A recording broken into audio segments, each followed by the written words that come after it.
আসসালামু আলাইকুম প্রিয় দর্শক, প্রবাস সংবাদে এখন স্টুডিও থেকে আপনাদের শুভেচ্ছা সহ স্বাগত জানাচ্ছি। আর পুরো সংবাদ জুড়েই আপনাদের সঙ্গে থাকবো আমি সাইদুর রহমান। আশা করছি আপনারাও আমাদের সঙ্গে থাকবেন। সবার আগে শুনুন যথারীতি ফ্রেমওয়ার্ক ফাইন্যান্স লিমিটেড প্রবাস সংবাদ শিরোনাম। যুক্তরাষ্ট্রে তীব্র তাপ প্রবাহে মধ্যাঞ্চলের 14টি অঙ্গরাজ্যে ঘূর্ণয়মান লোডশেডিংয়ের ঝুঁকি, দীর্ঘমেয়াদে বিদ্যুৎ বিভ্রাট এড়াতে লেভেল 3 এনার্জি অ্যালার্ট জারি। যুক্তরাষ্ট্র জুড়ে শিক্ষার ঋণ খেলাফির সংখ্যা রেকর্ড পর্যায়ে, কোভিড-19 মহামারীর সময় ঋণ পরিশোধে দেয়া দীর্ঘ বিরতির পর আবার কিস্তি চালু। এবং বাংলাদেশ সহ 60টি বাণিজ্য অংশীদার দেশের পণ্যের উপর যুক্তরাষ্ট্রের বাড়তি শুল্ক আরোপ শুক্রবার থেকেই কার্যকর।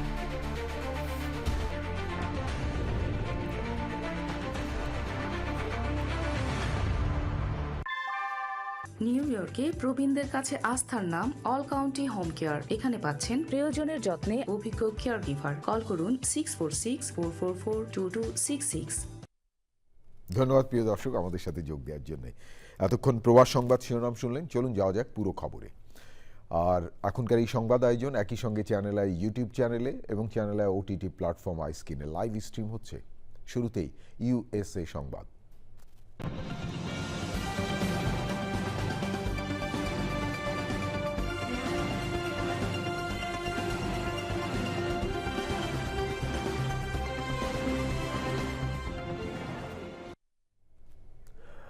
যুক্তরাষ্ট্রে তীব্র তাপপ্রবাহের ফলে মধ্যাঞ্চলের 14টি অঙ্গরাজ্যে ঘূর্ণয়মান লোডশেডিংয়ের ঝুঁকি তৈরি হয়েছে। দীর্ঘমেয়াদী বিদ্যুৎ বিভ্রাট এড়াতে জারি হয়েছে লেভেল 3 এনার্জি অ্যালার্ট। বিস্তারিত সুলতানা হিমু রিপোর্টে। তীব্র তাপপ্রবাহের ফলে যুক্তরাষ্ট্রে বেড়েছে রেকর্ড বিদ্যুৎ চাহিদা, যে কারণে যুক্তরাষ্ট্রের মধ্যাঞ্চলের 14টি অঙ্গরাজ্যে তৈরি হয়েছে ঘূর্ণায়মান লোডশেডিংয়ের ঝুঁকি। ফলে বিদ্যুৎ সঞ্চালন ব্যবস্থার দায়িত্বে থাকা সংস্থা সাউথ ওয়েস্ট পাওয়ার পুল এসপিপি জারি করেছে জরুরি সতর্কতা। এমন অবস্থার পরিপ্রেক্ষিতে এসপিপি সর্বোচ্চ পর্যায়ের লেভেল 3 এনার্জি অ্যালার্ট জারি করে। এই সতর্কতার অর্থ হল বিদ্যুতের চাহিদা মেটাতে সংস্থাটি তাদের প্রায় সব পরিচালন রিজার্ভ ব্যবহার করেছে। যদিও এখনও লোডশেডিং শুরু হয়নি, পুরো গ্রিড ধসে পড়া ও দীর্ঘমেয়াদী বিদ্যুৎ বিভ্রাট এড়াতেই এই পদক্ষেপ এসপিপির বিদ্যুৎ সেবা আংশিক বা সম্পূর্ণভাবে যেসব অঙ্গরাজ্যে রয়েছে সেগুলো হলো Arkansas, Iowa, Kansas, Louisiana, Minnesota, Missouri, Montana, Nebraska, New Mexico, North Dakota, Oklahoma, South Dakota, Texas ও ওয়াইওমিং। আবহাওয়াবিদদের পূর্বাভাস অনুযায়ী যুক্তরাষ্ট্রের বিস্তীর্ণ অঞ্চলে তাপপ্রবাহ অব্যাহত থাকলে বিদ্যুৎ ব্যবস্থার উপর চাপ আরও বাড়তে পারে। তাই এসপিপি সংশ্লিষ্ট এলাকাগুলোর বাসিন্দাদের অপ্রয়োজনীয় বিদ্যুৎ ব্যবহার কমানোর আহ্বান জানানো হয়েছে। Sultana Himu, channel I. যুক্তরাষ্ট্র জুড়ে শিক্ষা ঋণ খেলাপির সংখ্যা রেকর্ড পর্যায়ে পৌঁছেছে। কোভিড-19 মহামারীর সময়ে ঋণ পরিশোধে দেয়া দীর্ঘ বিরতির পর কিস্তি আবার চালু হয় লাখো ঋণগ্রহীতা এখন আর্থিক সংকটে পড়েছেন। বিশেষজ্ঞদের আশঙ্কা, ঋণ পরিশোধে আরও কঠোর নীতি কার্যকর হলে লাখো আমেরিকানের আর্থিক চাপ আরও বাড়বে, যা যুক্তরাষ্ট্রের সামাজিক এবং আর্থিক নিরাপত্তার জন্য নতুন চ্যালেঞ্জ হয়ে দাঁড়াতে পারে। আরও জানাচ্ছেন সহকর্মী লালা নওশিন। যুক্তরাষ্ট্রের ফেডারেল স্টুডেন্ট এইড অফিসের তথ্য অনুযায়ী বর্তমানে প্রায় 95 লাখ মানুষ শিক্ষা ঋণের কিস্তি পরিশোধে 9 মাসেরও বেশি সময়ে পিছিয়ে রয়েছেন। অর্থাৎ প্রতি 5 জন ফেডারেল শিক্ষা ঋণ গ্রহীতার একজন খেলাপি। খেলাপি হলে শুধু ক্রেডিট স্কোরই ক্ষতিগ্রস্ত হয় না, ভবিষ্যতে বেতন বা সামাজিক নিরাপত্তা ভাতা থেকেও অর্থ কেটে নেওয়ার ঝুঁকি থাকে। যদিও এখন পর্যন্ত ট্রাম্প প্রশাসন এমন বাধ্যতামূলক আদায় কার্যক্রম শুরু করেনি। বিশ্লেষকদের মতে মূল্যস্ফীতি ও জীবনযাত্রার ব্যয় বেড়ে যাওয়ায় অনেক পরিবার শিক্ষা ঋণের কিস্তি পরিশোধে হিমশিম খাচ্ছে। এর সঙ্গে ট্রাম্প প্রশাসনের নতুন নীতিতে আয়ভিত্তিক সবচেয়ে উদার ঋণ পরিশোধ কর্মসূচি সেভ বাতিল হওয়ায় লাখো ঋণগ্রহীতার মাসিক কিস্তি আরও বেড়ে যেতে পারে। এপির বিশ্লেষণে দেখা গেছে খেলাপির হার সবচেয়ে বেশি যুক্তরাষ্ট্রের দক্ষিণাঞ্চলীয় অঙ্গরাজ্যগুলোতে। মিসিসিপিতে এই হার 28.3%। এরপর রয়েছে Louisiana, Alabama, West Virginia, Oklahoma, Georgia, South Carolina ও টেক্সাস। এদিকে লাভজনক বা ফর প্রফিট কলেজে পড়া শিক্ষার্থীদের মধ্যে ঋণ পরিশোধে ব্যর্থতার হার সরকারি প্রতিষ্ঠানের শিক্ষার্থীদের তুলনায় দ্বিগুণেরও বেশি। সংশ্লিষ্টরা বলছেন, বর্তমান পরিস্থিতি মোকাবেলায় দ্রুত কার্যকর পদক্ষেপ না নেওয়া হলে আগামী মাসগুলোতে খেলাপির সংখ্যা আরও বাড়তে পারে। বিশেষজ্ঞদের আশঙ্কা, ঋণ পরিশোধে আরও কঠোর নীতি কার্যকর হলে লাখো আমেরিকানের আর্থিক চাপ আরও বাড়বে। ফলে শিক্ষা ঋণ সংকট দেশটির অর্থনীতি ও সামাজিক নিরাপত্তা ব্যবস্থার জন্য নতুন চ্যালেঞ্জ হয়ে দাঁড়াতে পারে। লাইলা নওশিন, চ্যানেল আই। ইরান এবং ইউক্রেনের যুদ্ধের কারণে যুক্তরাষ্ট্রে কমেছে অস্ত্রের মজুদ। ঘাটতি পূরণে বিপুল পরিমাণ অস্ত্র এবং গোলাবারুদ কেনার কথা জানিয়েছে পেন্টাগন। মার্কিন প্রেসিডেন্ট ডোনাল্ড ট্রাম্প আগামী অর্থ বছরে $1.5 ট্রিলিয়ন মার্কিন সামরিক বাজেটের প্রস্তাব দিয়েছেন। এই সুযোগে ব্যাপক মুনাফার আশা করছে বিশ্বের 2 বৃহৎ প্রতিরক্ষা ঠিকাদার প্রতিষ্ঠান লকহিড মার্টিন এবং RTX। আরও জানাচ্ছেন মীর আমিরুল আলম। ইরান থেকে ইউক্রেন দীর্ঘ সময় ধরে চলা যুদ্ধে কমেছে যুক্তরাষ্ট্রের অস্ত্রের মজুদ। সামরিক রসদ দ্রুত কমতে থাকায় কপালে ভাঁজ পড়েছে পেন্টাগনের। পরিস্থিতি সামাল দিতে উৎপাদন বাড়ানোর পাশাপাশি অস্ত্র কেনার দিকে ঝুঁকছে যুক্তরাষ্ট্র। মার্কিন প্রেসিডেন্ট ডোনাল্ড ট্রাম্প 2027 সালের অর্থ বছরের জন্য রেকর্ড $1.5 ট্রিলিয়ন সামরিক বাজেট প্রস্তাব করেছেন। ইতিমধ্যে মার্কিন প্রতিনিধি পরিষদ প্রায় $1.15 ট্রিলিয়ন প্রতিরক্ষা ব্যয়ের একটি বিল পাশ করেছে। আর এতে বাড়তি মুনাফার সুযোগ তৈরি হয়েছে বিশ্বের 2 বৃহৎ প্রতিরক্ষা ঠিকাদার প্রতিষ্ঠান লকহিড মার্টিন ও RTX এর। রয়টার্সের প্রতিবেদনে বলা হয়েছে, প্রতিরক্ষা সরঞ্জাম নির্মাতা প্রতিষ্ঠান লকহিড মার্টিনের নতুন অর্ডারের পরিমাণ বেড়ে $230.4 বিলিয়ন পৌঁছেছে। আর RTX এর অর্ডার ব্যাকলগ বেড়ে দাঁড়িয়েছে $289 বিলিয়ন। ক্ষেপণাস্ত্রের চাহিদা বাড়ায় বেড়েছে বিক্রি। বৈশ্বিক নিরাপত্তা পরিস্থিতির কারণে আগামী বছরগুলোতেও প্রতিরক্ষা খাতে ব্যয় বাড়বে বলে মনে করছে প্রতিষ্ঠান দুটি। Mir Amirul Alam, Channel I. Nashville International এয়ারপোর্টে সাউথ ওয়েস্ট এয়ারলাইন্সের এক ফ্লাইট অ্যাটেন্ডেন্টকে গ্রেফতার করেছে মার্কিন ইমিগ্রেশন অ্যান্ড কাস্টম এনফোর্সমেন্ট বা আইস। 2021 সালে ভিজিটর ভিসার মেয়াদ শেষ হওয়ার পরও অবৈধভাবে যুক্তরাষ্ট্রে অবস্থান করার অভিযোগে তাকে আটক করা হয়। আইস কর্মকর্তা জেনিফার বার্কস জানান, জননিরাপত্তা বজায় রাখতে তাদের এই অভিযান অব্যাহত থাকবে। অন্যদিকে তদন্তে কর্তৃপক্ষকে সম্পূর্ণ সহযোগিতা করে যাওয়ার কথা জানিয়েছে সাউথ ওয়েস্ট এয়ারলাইন্স। ক্যালিফোর্নিয়ার স্যান্টা মনিকা পিয়ারে একটি পার্কিং লটে সংঘর্ষের জেরে এক যুবককে গুলি করে হত্যার অভিযোগে লাস ভেগাসে 16 বছর বয়সী এক কিশোরকে গ্রেফতার করেছে পুলিশ। পুলিশ জানায়, 2 পক্ষের মধ্যে হাতাহাতির এক পর্যায়ে এই হত্যাকাণ্ডের ঘটনা ঘটে। ঘটনার পর অভিযুক্ত কিশোর নিজেই স্যান্টা মনিকা পুলিশ বিভাগে গিয়ে আত্মসমর্পণ করে। পুরো ঘটনা খতিয়ে দেখছে পুলিশ। জোরপূর্বক শ্রম প্রতিরোধে যথাযথ ব্যবস্থা না নেয়ার অভিযোগে নতুন করে বাংলাদেশ সহ 60টি বাণিজ্য অংশীদার দেশের পণ্যের উপর 10 থেকে 12.5% বাড়তি শুল্ক আরোপ করেছে যুক্তরাষ্ট্র। শুক্রবার থেকেই নতুন শুল্ক কার্যকর হওয়ার কথা। রয়টার্সের প্রতিবেদনে বলা হয়েছে, তেল, গ্যাস, সার, কিছু খাদ্যপণ্য, গাড়ি, ইস্পাত, অ্যালুমিনিয়াম, তামাসহ কয়েকটি পণ্যে এই শুল্কের আওতার বাইরে থাকবে। প্রিয় দর্শক, যুক্তরাষ্ট্রের বাণিজ্য প্রতিনিধি জেমিসন গিয়ারের রয়টার্সকে বলেছেন, যুক্তরাষ্ট্র দীর্ঘদিন ধরে জোরপূর্বক শ্রমে উৎপাদিত পণ্যের আমদানি বন্ধের বিষয়টি কঠোরভাবে বাস্তবায়ন করছে। যুক্তরাষ্ট্রের বাণিজ্য অংশীদারদেরও একই মানদণ্ড অনুসরণ করতে হবে। এবারে অন্যান্য সংবাদ। মেডিকেল প্রশ্নপত্র ফাঁসের প্রতিবাদ এবং শিক্ষা ব্যবস্থা সংস্কারের দাবিতে ভারতের রাজধানী নয়াদিল্লির যন্তর মন্তরে শিক্ষার্থী তরুণ তরুণীদের বিক্ষোভ কর্মসূচি চলছে।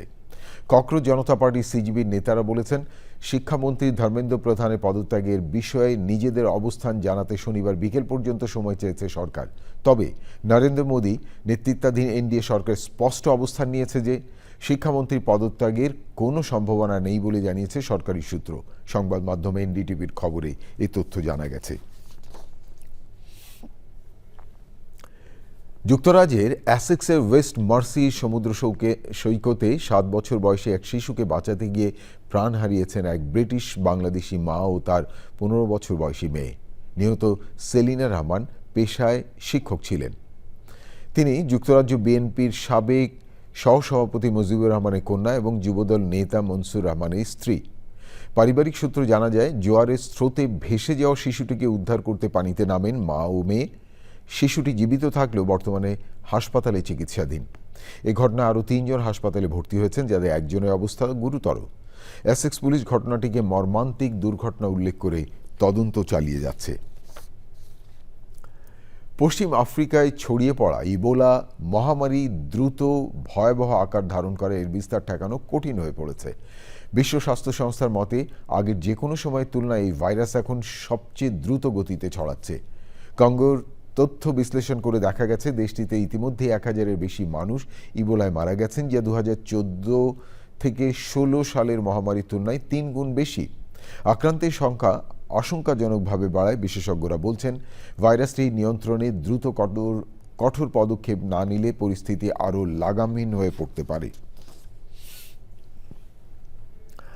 ব্রিটেনে ব্যবসায়ীদের অন্যতম প্রভাবশালী সংগঠন UK Bangladesh Catalyst of Commerce and ইন্ডাস্ট্রির উদ্যোগে টাওয়ার হ্যামলেটের পুনর্নির্বাচিত এক্সিকিউটিভ মেয়র লুৎফর রহমানকে সম্বর্ধনা দেওয়া হয়েছে। সভায় প্রধান অতিথি ছিলেন টাওয়ার হ্যামলেটের 4র্থবারের মতো নির্বাচিত এক্সিকিউটিভ মেয়র। মোহাম্মদ ইস্তাক হোসেনের ভিডিও চিত্রে আরও জানাচ্ছেন Shah Emi Hossain. Bangladesh Catalyst of Commerce and ইন্ডাস্ট্রিজের উদ্যোগে টাওয়ার হ্যামলেটসের মেয়র লুৎফর রহমানকে পুনরায় নির্বাচিত হওয়াতে এক সম্বর্ধনার আয়োজন করা হয়।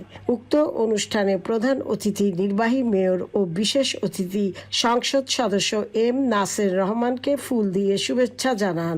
অনুষ্ঠানে বক্তব্য রাখেন UK BCCI president MG Moulamia, MBE chairman Iqbal Ahmed ও BE, সংসদ সদস্য এম নাসের আহমেদ, নির্বাহী মেয়র লুৎফুর রহমান, NTV ইউরোপের CEO সাবরিনা হোসেন, বাংলাদেশ হাইকমিশনের ফার্স্ট সেক্রেটারি ওয়ালিদ মোহাম্মদ, প্রবীণ সাংবাদিক KAM আবু তাহের চৌধুরী, প্রবাসে এবং দেশে ব্যবসায়ীদের টাওয়ার হ্যামলেটসের পক্ষ থেকে সহযোগিতা করবেন। Welcome any partnership with Tower Hamlets Council. তারা business field হোকা, philanthropy field হোকা, charitable field হোকা.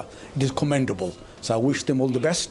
আমাদের প্রধানমন্ত্রী প্রবাসীদের দেশে বিনিয়োগে উৎসাহিত করেন। Prime Minister of foreign investorদেরকে the best possible service provide করা হবে। ইউকে BCCI এর চেয়ারম্যান ব্যবসায়ীদের উৎসাহিত করেন। আপনারা ব্যবসা করেন, জব ক্রিয়েট করেন, অনেক ছোট ছোট ব্যবসা, এটাকে বড় করার জন্য যত ধরনের সহযোগিতা লাগে, যত অ্যাডভাইস লাগে, আমরা ইউকে BCCI আমরা দেব। ইউকে BCCI প্রেসিডেন্ট নির্বাহী মেয়রের ব্যবসায় সহযোগিতা পাবেন বলে আশা ব্যক্ত করেন। আমি আশা করি এখানে যারা বাঙালি ব্যবসায়ীরা আছেন তাদেরকে উনি আরও বেশি করে সাপোর্ট দিবেন।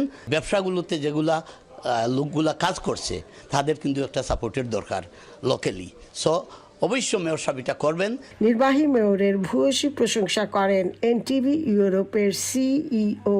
Lutfur Rahman has done so much for the borough of Tower Hamlets and the residents of Tower Hamlets that I am absolutely proud to be a part of the Tower Hamlets Council as well. He has proven. অনুষ্ঠান সঞ্চালনায় ছিলেন ইমাম উদ্দিন আহমেদ। পরিশেষে নির্বাহী মেয়রকে সঙ্গে নিয়ে cake কাটেন। Shah Emi Hossain, channel I, London. শিক্ষক সংকট, বেতন বৃদ্ধি, কাজের পরিবেশ উন্নত করা সহ নানা দাবিতে অস্ট্রেলিয়ার মেলবোর্নে এক বিশাল সমাবেশ করেছে শিক্ষক এবং শিক্ষাকর্মীরা।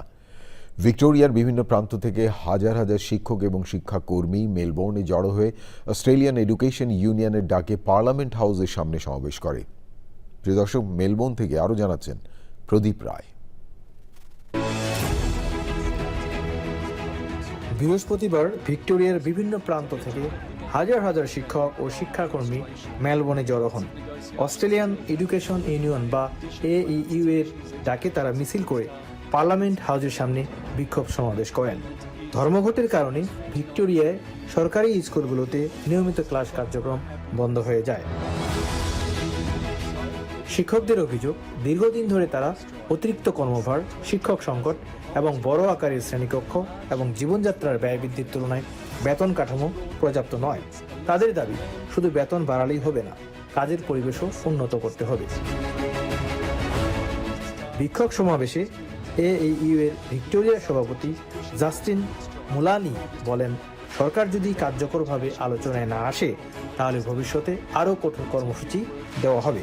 তিনি জানান, প্রয়োজনে আবারও কর্মবিরতি পালন করা হবে এবং দাবি আদায় না হওয়া পর্যন্ত আন্দোলন চলবে।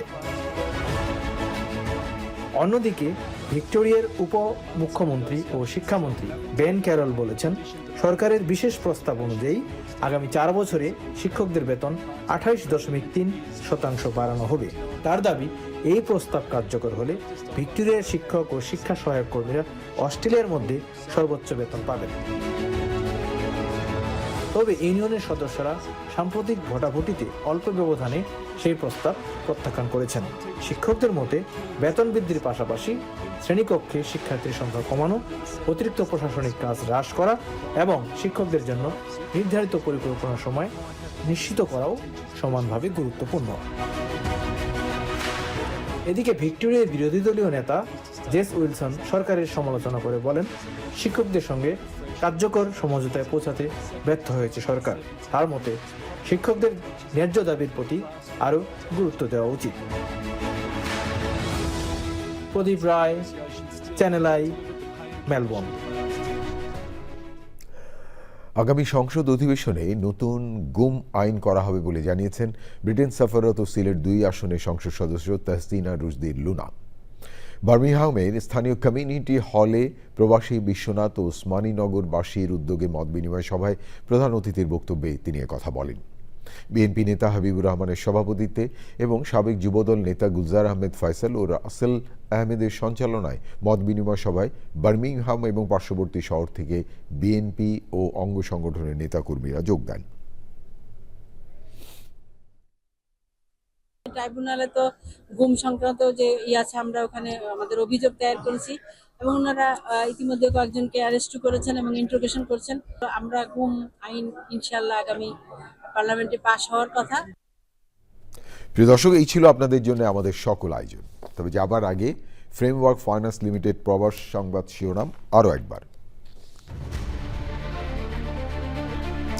যুক্তরাষ্ট্রের তীব্র তাপপ্রবাহে মধ্যাঞ্চলে 14টি অঙ্গরাজ্যে ঘূর্ণয়মান লোডশেডিংয়ের ঝুঁকি, দীর্ঘমেয়াদে বিদ্যুৎ বিভ্রাট এড়াতে লেভেল 3 এনার্জি অ্যালার্ট জারি।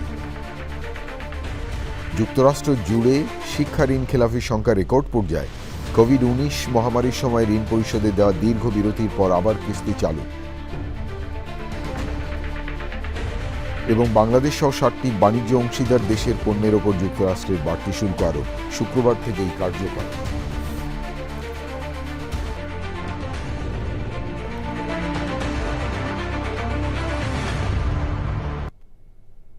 প্রিয় দর্শক, এতক্ষণ প্রবাস সংবাদ দেখার জন্য অসংখ্য ধন্যবাদ। আর দেশের সবচেয়ে জনপ্রিয় টেলিভিশন চ্যানেল এর সর্বশেষ সংবাদ জানতে ভিজিট করুন channelionline.com-এ। আর আমাদের সোশ্যাল মিডিয়া প্ল্যাটফর্মগুলোর পাশাপাশি যুক্ত থাকুন OTT প্ল্যাটফর্ম আইস্ক্রিমের সঙ্গে। প্রিয় দর্শক, ভালো থাকবেন আর ভালো রাখবেন সবাই।